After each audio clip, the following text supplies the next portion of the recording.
తనపై వస్తున్న ఆరోపణలను ఖండిస్తూ కందుకూరు ఎమ్మెల్యే మహిదర్ రెడ్డి సంచలన వ్యాఖ్యలు చేశారు. తనకు కుర్చీ లేదంటూ ప్రచారం చేస్తున్నారని, తాను కుర్చీ కోసం వెంపడాడే వ్యక్తిని కాదన్నారు.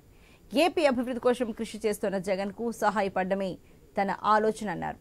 గుడ్లూరు మండల కేంద్రంలో నూతనంగా మంజూరైన పెన్షన్లను ఎమ్మెల్యే పంపిణీ చేశారు.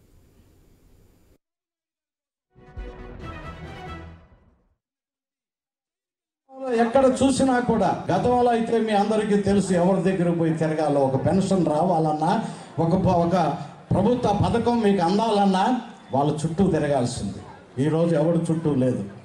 మీ 50 గృహాలకు సంబంధించి మీలో ఉండే ఒకటిగా ఉండే మీ వాలంటీర్ మీ యొక్క కష్ట సుఖాలు కనుక్కుంటున్నాడు. మీరు ఏ పథకానికి అర్హులవుతారో ఆ పథకానికి సంబంధించి సచివాలయాల ద్వారా మీకు అప్లోడ్ చేపిస్తున్నారు. వాటి ద్వారా వెంటనే మీకు అర్హులైతే మీకు ఆ పథకాల్లో మీరు లబ్ధిదారులుగా ఆ యొక్క డబ్బులు మీకు నేరుగా మీ అకౌంట్లోనే ఈ మధ్యవర్తి దళారుల ప్రమేయం లేకుండానే మీకు పడుతున్నమాట వాస్తవం కాదా అని అడుగుతున్నాం.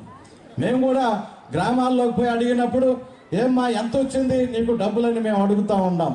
ఆసరా ప్రోగ్రాం ఎంత మాఫీ అయిందమ్మా అన్న. నా సంగతి ఎందుకులయ్యా, మా ఆయనకి రైతు భరోసా ఎంత వచ్చిందో చెప్పంటుంది ఆమె. అంటే ఎంత నిగూఢతోటి ఒకే కుటుంబంలో ఉంటున్నా ఎవరి డబ్బులు వాళ్ళకి, ఎవరి ఆర్థిక స్వావలంబన వాళ్ళకి, ఎవరి ఆర్థిక పరిపుష్టిని వాళ్ళకి, ఎవరి ఆర్థిక స్వాతంత్రాన్ని వాళ్ళకి కల్పిస్తూ అంత గొప్పగా